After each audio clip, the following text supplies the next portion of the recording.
Welcome to another episode of Lessons from the Cockpit. I am your host, Mark Hasera, and for over 24 years, I was a KC-135 pilot in the United States Air Force. I grew up with a passion for aviation. This episode is sponsored by the book Tanker Pilot, Lessons from the Cockpit, found in all 4 formats on Amazon: hardback, softback, Kindle, and Audible.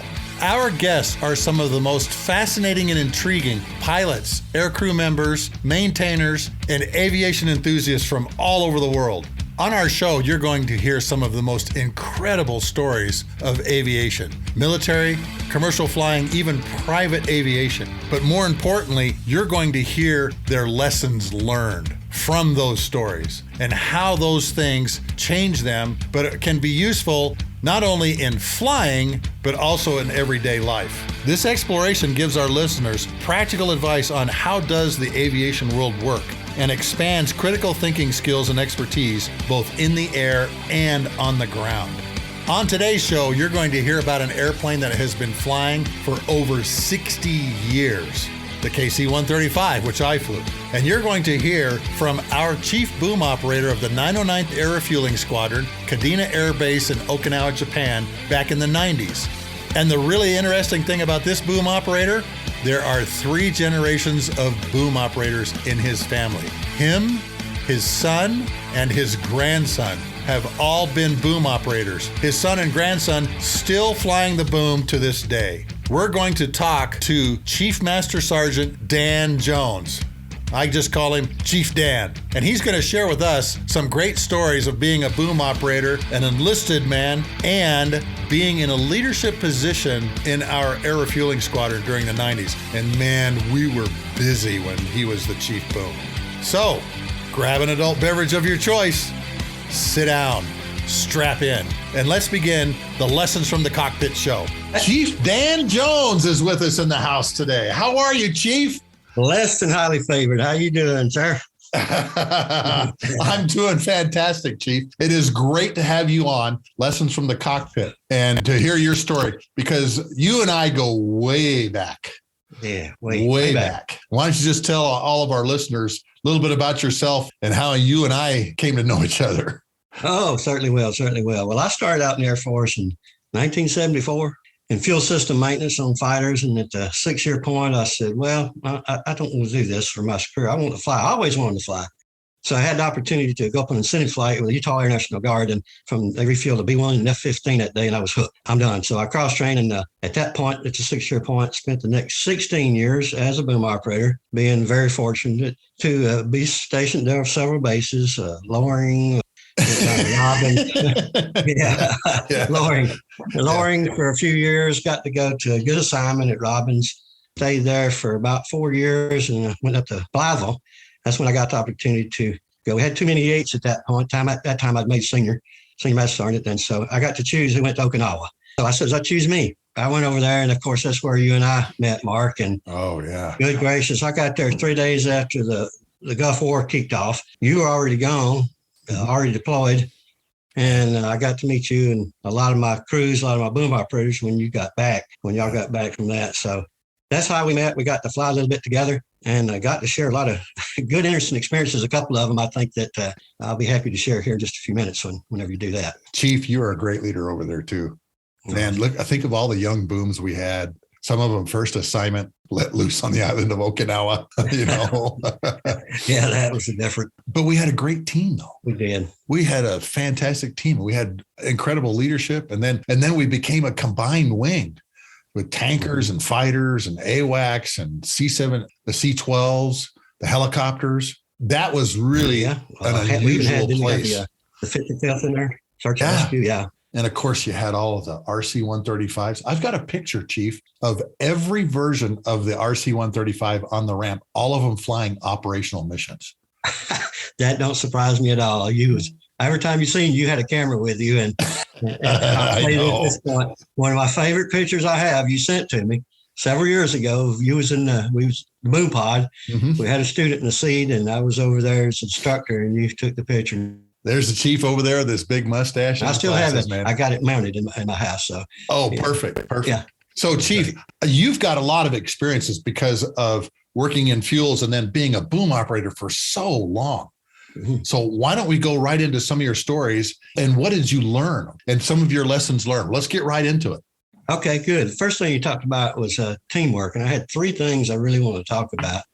And the first one being team, and we combined the entire wing. You know, when SAC went away, right after I got over there, Strategic Air Command went away. So all the tankers got farmed out. And since we were there, we were assigned to Pack Alpha in the 18th Wing, as you just mentioned.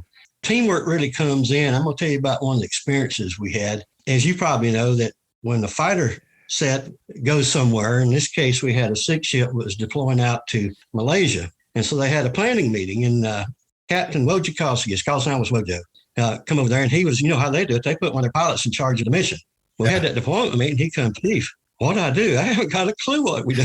I don't know how many tankers we need. And so this and that. So I said, okay, we'll work with you. We help it out. Our team being our boom operators and our pilots and our navigators, I'll talk about that again in a minute, kind of put together and determine how many tankers he needed to carry his people and for fuel and the cargo to go down. Going through that process of meeting, we really become good friends. He and I did. We got him down there successfully, and it got time to pull them out. We sent the tankers down to pull them back out. And Wojo happened to be flying in Deadhead. He was with us on the aircraft. As we was flying back, I got the opportunity. I said, come on here back to the back, Wojo. And I don't know if I ought to be telling this or not, but I put him in the seat and let him get a contact from that end. Of course, I was in the instructor seat. I had control of the boom. Well, he just thought that was the best thing since sliced bread. Well, as it was coming together, we had so many units coming together. They come up with a program, you remember well, that they would let the tanker guys go and fly in the back seat of the F-15s.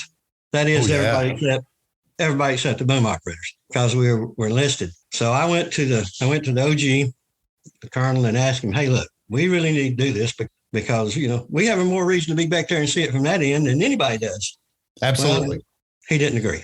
He got it reassigned. The next OG come in, I did the same thing. I went over there and hit on his desk and this and that. He said, absolutely, you sure need to do that. So he approved it. At that point, he started letting the booms go up the back seat. And I got a lot of them up there. I got it myself twice. And the last time I went, which was my last flight before I left Okinawa, was in the back seat of guess who?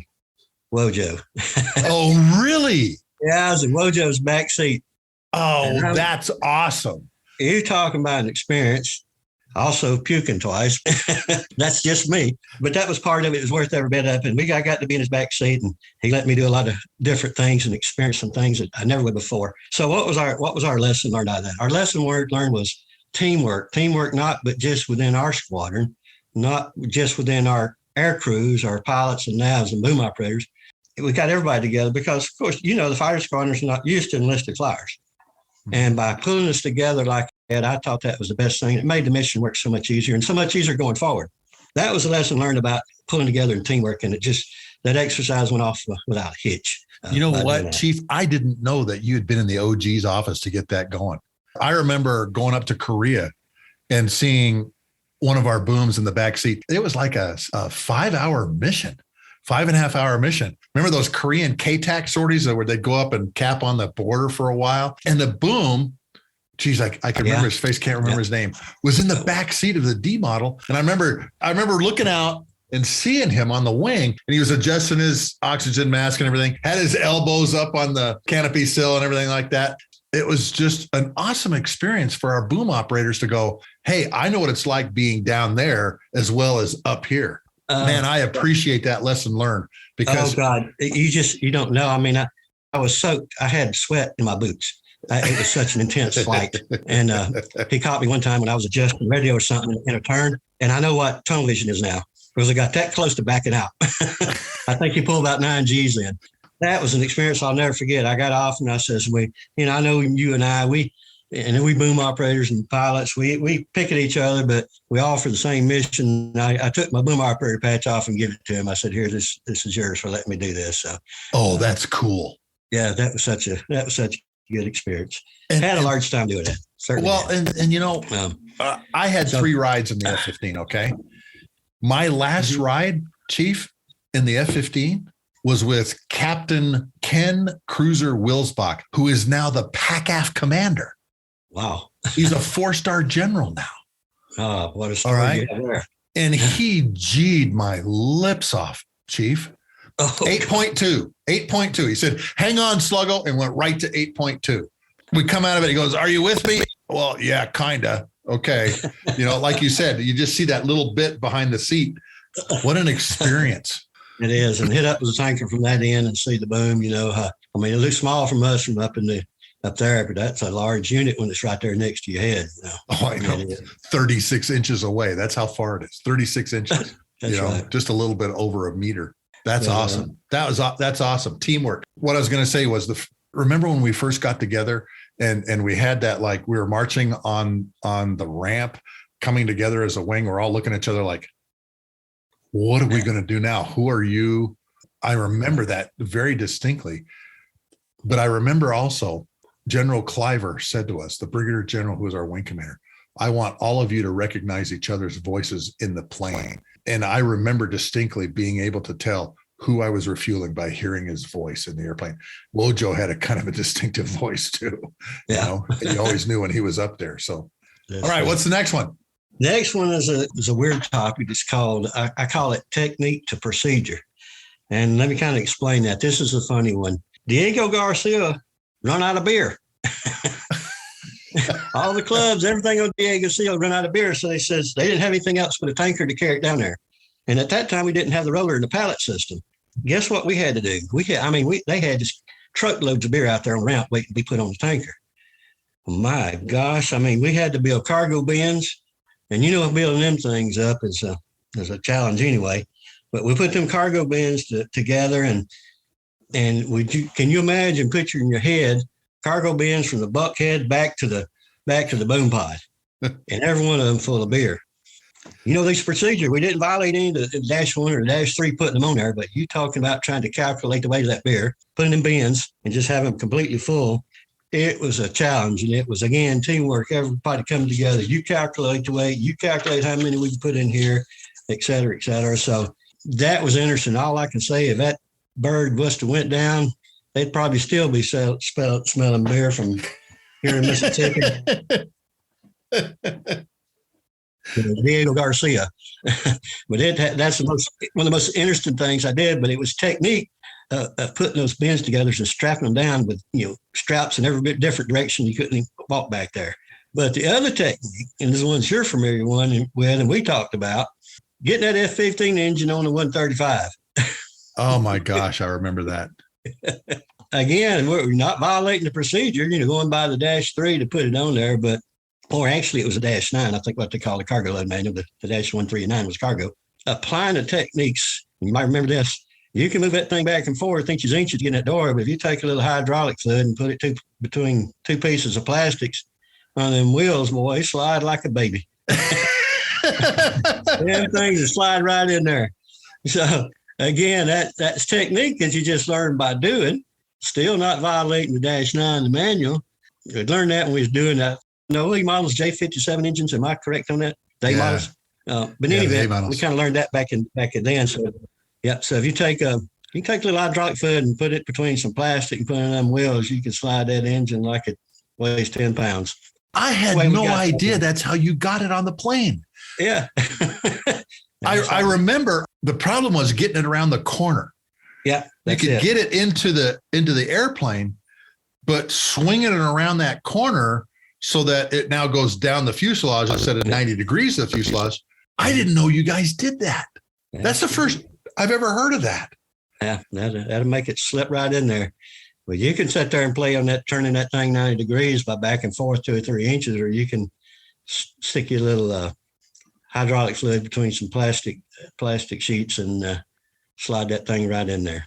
Again, the lesson learned, again, from that one is you can still not violate the manual. The dash manual, put it in because you got to still scroll with the planes to get it in. You can apply certain procedures and techniques to make your job easier and to get the mission accomplished and get the thing up there earlier. So I know kind of an odd topic.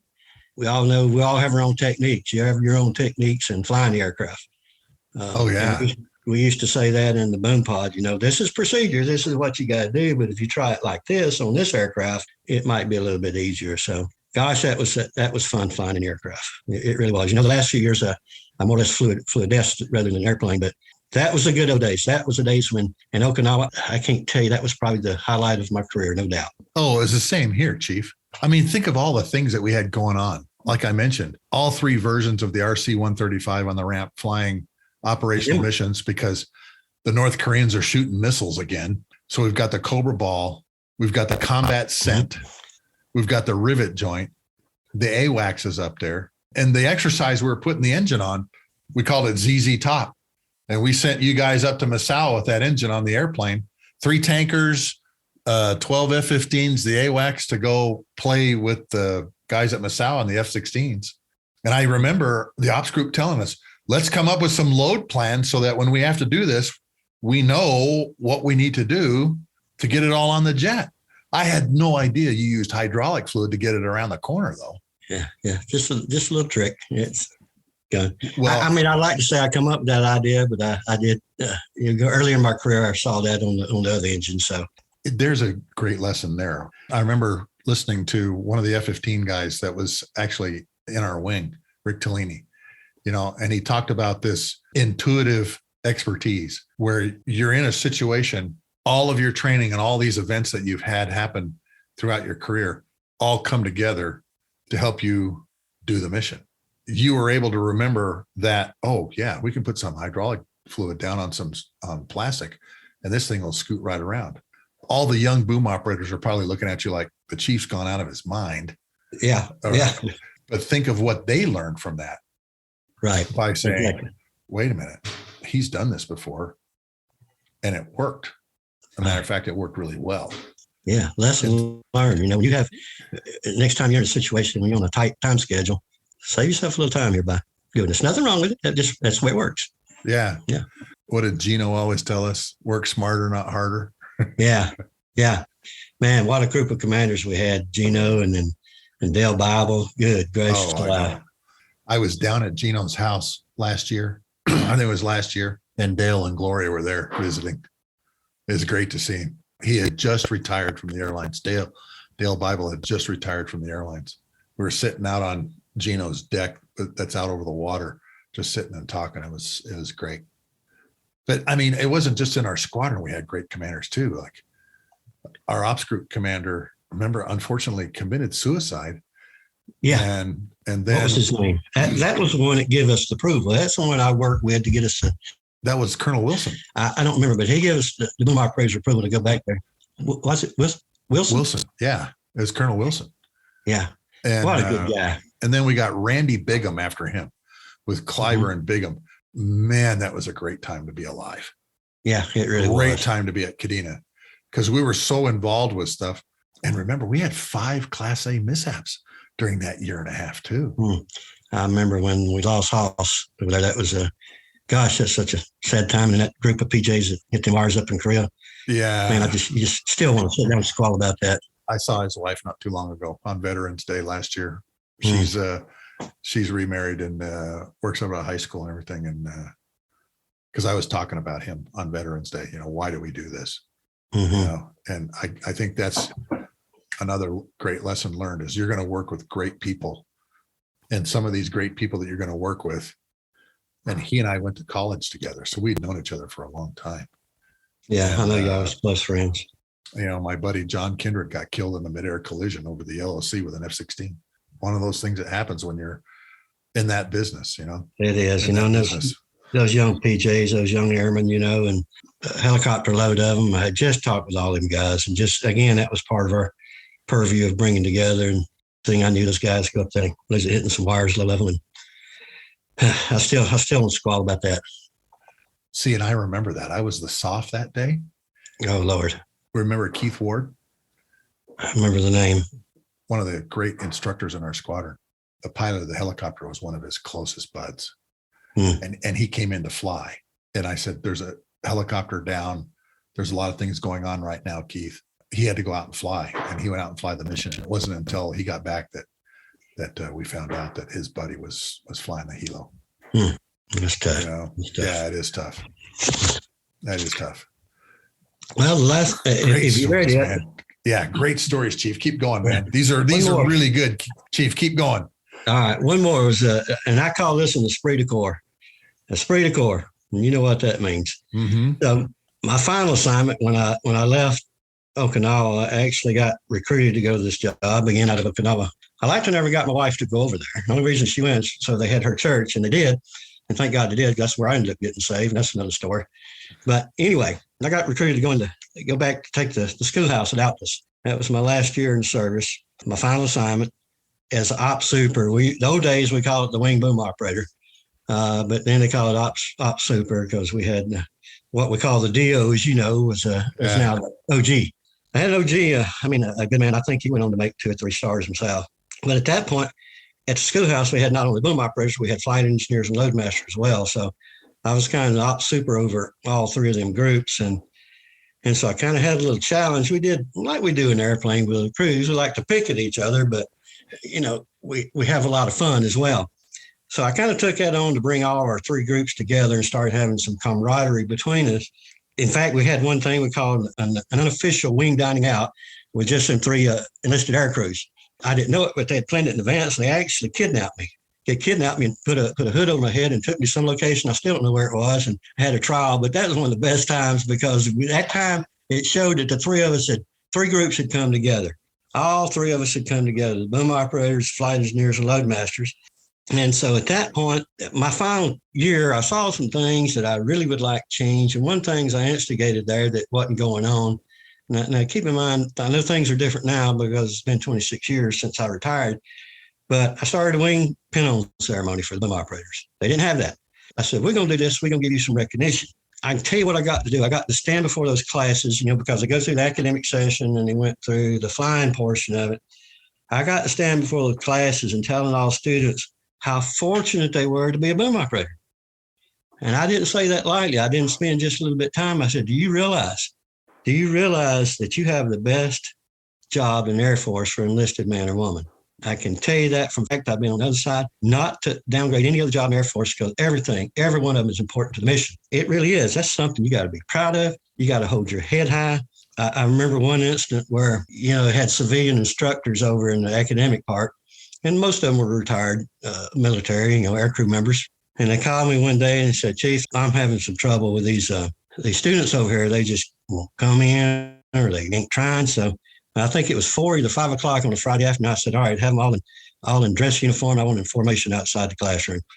And so me and Chief Tim Powers, we went down there, and for about 10 to 15 minutes, we run up and down them lines, just like in basic training, ripping them and saying, you don't like this job, you don't like what you do, we got plenty more that would be glad to have you. And I said, you have a privilege, an absolute privilege to be doing what you're doing right now. So please don't mess it up.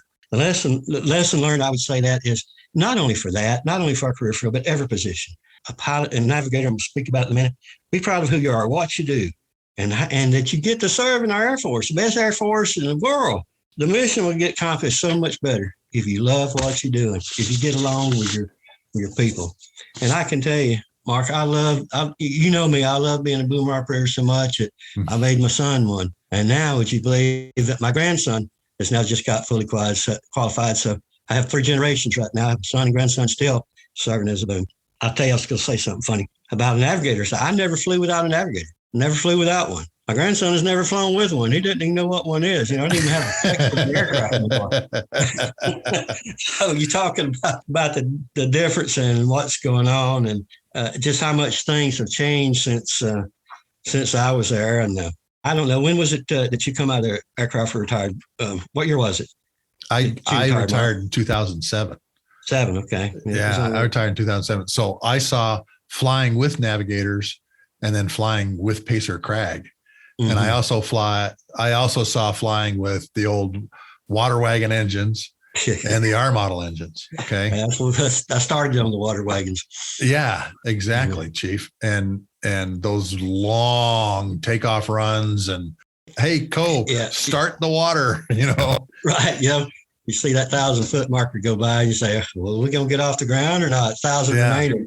And then all that power that we had in the R models, Chief, God. We were taking off with 180 fuel loads in like 6,500 feet, it's just crazy. Yeah. But it was, so that was so good. I just, I'm so proud of my son he don't have too much longer retirement. He's in the Marine International Guard, as is my son, my grandson.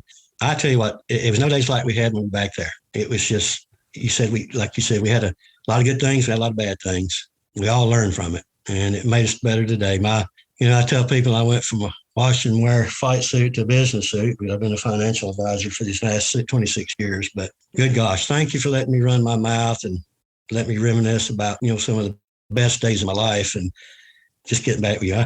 I thank God that he let our paths cross, and, for letting me serve with you and so many more of these professional aviators that I got to serve with. We had a great time, didn't we, Chief? We did. Great time. It was good. I'd go back and do them again.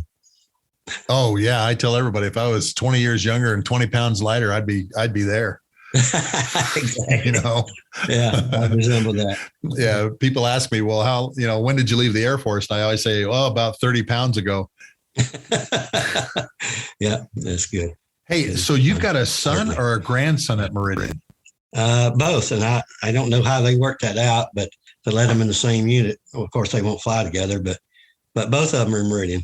My son went there. He Palace chased. He was active duty for 11 years, and he Palace chased and went to Meridian unit. He's been there and made senior, and he's just waiting to get his last one, make chief. And after that, I think he'll have enough to do. My grandson, ever since he was 10 years old, saying he wanted to be a bomber. So real proud of that. He knew what he wanted to do early. Yeah, early. Yeah. Yeah. Sure. I knew what I wanted to do when I was 5 years old. Yeah. I believe it. Fly planes, Yeah. I can't believe the knowledge you have of all the different aircrafts. You've always impressed me with that. Well, that was one of the things I think, Chief, one of the great lessons learned from our careers is you and I got to be involved in a lot of things. We took the time to learn how the other folks did business, how our receivers did business. You're flying in the F-15 because you're gaining experience and knowledge about how our receivers do business. Yeah. And not only how they do business, Chief, but what are they going to do with all that gas? And where's all that gas go? But a lot about the F-15 too. Okay. I mean, that monster radar that it had in it, I remember we were coming off the boom I'm flying with Cruiser. I'm flying with Cruiser and we're locking up airliners, and the printout would tell you exactly what kind of airliner it was. And I thought, who would ever fight us, man? Who would ever want to go against something like this? The reason I ask you about Meridian is I was on the phone today with the father of a pilot who's at Meridian, Mississippi. His name is Jonathan Payne, which I'm sure your boys have flown with. Yeah, I'm sure. Because he's at the Meridian. I just sent Jonathan a congratulatory note this morning. He had some good news this past week, but we've got tankers all over the world now. I mean, you can imagine the guys at Mildenhall, guys and gals at Mildenhall, and what their life must be like right now. Yeah. In fact, that's when Joe Shine, my son, that's where he came from when he Palace chased. He was at Mildenhall. Oh, was he? Yeah. Hey, by the way, you guess who I was talking to last night on the phone? I've hooked that back up with. That's remember Cosmo? Cosmo, Gary Frederick? Yeah. Yeah, he's kind of retired and he's over in South Carolina, I think. South Carolina, North Carolina. And we talk every now and then. He looked me up and we was on the phone last night for about 25, 30 minutes. He still does all that video stuff. He was so good at, remember? It locked up on me a little bit. But yeah, he still does. He calls it eye candy. Something for Thanksgiving and Christmas and Halloween. And he does such a great job of that too. Yeah, he's very gifted at that. He really is. He really is gifted at that. So, but yeah, you and I lived through some pretty interesting times over there with Kim Il-sung dying and the 2 weeks that we were flying, every other day, twice a day. Ran out of flying hours that year, remember? Yeah. We had to go back and get more flying hours. But you know what? I think that's another great lesson learned is when you're in this intense environment, you have the teamwork like you were talking about. And we were really, really good at what we did. Yes. The tanker squadron that we were part of was really good at what we did. Even though it was intense and all these crazy things that are going on and we're flying like a mini air campaign over North Korea, at that time period. Man, it was great. We were effective. We were efficient. And we were operating like at the peak of our capabilities. Yeah, at peak levels. And when you landed, man, I feel like we accomplished something today. Yeah. We had something, we really accomplished a lot today. A lot of, like I said, a lot of Esprit de Corps, a lot of fun working together with each other. Yeah. I remember Rotor Schroeder, the 12th Fighter Squadron commander. One day they got refueled by a group from the States, and the next day we showed up. I remember him saying over the radio, man, I sure am glad you guys are here, because you guys know what we recognize your names, we recognize your voices. This gets back to what you were talking about, flying in the F-15. They were late. And so I remember asking Chitosi, air traffic control, hey, we need to come out of our air refueling area and point this way. And I need the block like we have now, but I need to go this way because the F-15 guys are late. Chitosi came back and says, okay, yeah, Tora 5-4 flight, you're cleared, heading umpty-ump. I remember Rotor's voice come over the radio. Thank you, Sluggo. Thank you, Sluggo. But I think that's part of us being in that big wing is we knew each other. We knew each other, but we knew each other's jobs too. Right. And that's what made it so good. And I think that fostered that esprit de corps that you talked about. Yes, it did. It did. And of course we had Anne, I can't remember her last name. She was an instructor pilot, and her husband was one of the F-15 guys. And that in the 12th. And I remember one Friday afternoon, remember this, Chief? The fighter guys came over to our bar. And we had a great time. Remember, we were pushing each other around the hallways. We were racing each other in the hallways in the chairs. Remember that? Yeah. And that's that one that Mike Dinsmore built, wasn't it? Yeah.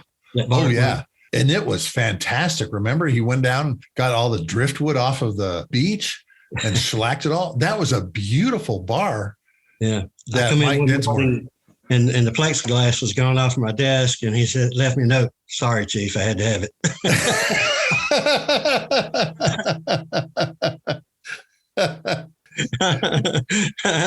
Yeah, that's funny. I remember opening that bar up. I remember the first time we had a Friday afternoon, we were toasting Strategic Air Command and Curtis LeMay, remember? Amen. That's right. With Mekong whiskey, because Gino was into Mekong whiskey. And I mean, but think about those kind of traditions that we had, Chief, that we started there. Everybody had their shots of Mekong whiskey. And I think we did Curtis LeMay with water and Strategic Air Command with Mekong whiskey. Maybe it was the other way around. And I had that jar of jalapeno juice because being LDS, I don't drink. And I had put that label across it saying Mormon Mekong whiskey. Yeah, I had quit drinking by that point too. So that's what I said when I got saved down there. It changed my life forever. Thank the Lord. And it really did. But that was some good times. That was some good times, I'm telling you. Yeah. Never forget them. So if you were standing in front of a room full of brand new boom operators now, what would be some of the things that you would say to them now, 26 years later? Take things that you learn from the older guys, whether it's techniques, just enjoy your job. Make sure you enjoy. Be thankful that you have the job that you have. And I say that with all sincerity. Be thankful for what you have. Work hard, serve hard, and you will enjoy your career. You will enjoy it. Like I said, it's just, I loved it so much. I made my son and my grandson a boom operator. So, but go out there and work along with everybody. Teamwork, no matter, sometimes there's that divide between an officer and enlisted, and it has to be. But you can make that smooth. You can make it work between everybody. Keep your respect before each other, but get the mission done by doing teamwork and working together, and be proud. Be proud of what you do. Great words, Chief. I think I'd add just one more thing to that. Watch out for each other. Amen. You got each other. You got each other's back. I used to tell all the boom operators. Yeah, that's a very good addition. I used to tell all the boom operators that I flew with, Chief, look, if I do something wrong in this airplane, we're going to crash. You're crashing at the same time we are. Don't be bashful about telling me, hey, Go around, Captain Hacera. Go around, Colonel Hacera. And I've had a boom operators tell me, hey, go around. One in particular, he says, I just wanted to see what you'd do. I went around because I thought, well, he sees something I don't, what's wrong. Boy, that's a very good addition. And I think that's part of being on the crew. That's a very good statement. Yeah, that's a very good statement. Trust. Like you said, whether it's a boom operator, navigator, or you hear like that boom in the back, you hear, well, you're fixing to make a TMO contact with this. Well, haven't you got to do this? Don't you need to do this first? Mm-hmm. So watching out for each other, that's a very good addition. You don't die at the same time as you go down. Trust your fella, remember. And you know what, Chief? I did something that later in my career in the Air Force, they told us the boom operators don't need to understand the flight plan and weren't allowed to actually put it in the system. And I thought, I grew up with a boom operator helping us do that kind of stuff, for crying out loud. And like you said, when I was at Kadena, I got contacts. I got contacts on F-16s and F-15s. I learned early in my career, I had a pilot that was that same way. He even let us get, some landings. In my early career, he said, you need to know this. And that pilot needs to know how to get back here and get a contact. And that navigator then, I'm always say navigator because that's what I'm used to. You need to know what it is. What's it like for other person's position, what they're going through. Good gosh, you fighting that yoke up there. I see sometimes. So good coordination. Remember coming home from the Typhoon evacs, Chief? Fighting the yoke. Holy smokes, man. The hardest landing I had was with Jeannie Trigo in the jump seat, okay, when she was standing out. Mm-hmm. And I dropped it in from like 30 feet. I mean, just wham! The airplane hit the runway and came back up, all out of airspeed and out of ideas. I felt the bottom falling out, though. Had the throttle. Yeah. I felt the bottom falling out. Got the throttles and everything up, did what I was supposed to. The crosswinds were a lot more than we were being told. And we actually went over the infield grass and over the Navy ramp at not a lot of altitude, My boom operator, when he felt the bottom drop out, go around. We were doing exactly what we were supposed to be doing. Working as a team, working as a crew. Yeah. Awesome stuff. Good stuff. Yeah. Chief Dan Jones, I appreciate you so much spending some time with me today on Lessons from the Cockpit. And I mean, just great stuff. Esprit de Corps, teamwork. Man, we had that in spades. And then I don't know, at the Air Refueling Squadron when you and I were at Kadena, man. Yes, we did. And gosh, thank you. Thank you so much for caring enough for me to ask me to do this. It's been a joy and certainly a privilege. And I still to this day count you a very, very good friend.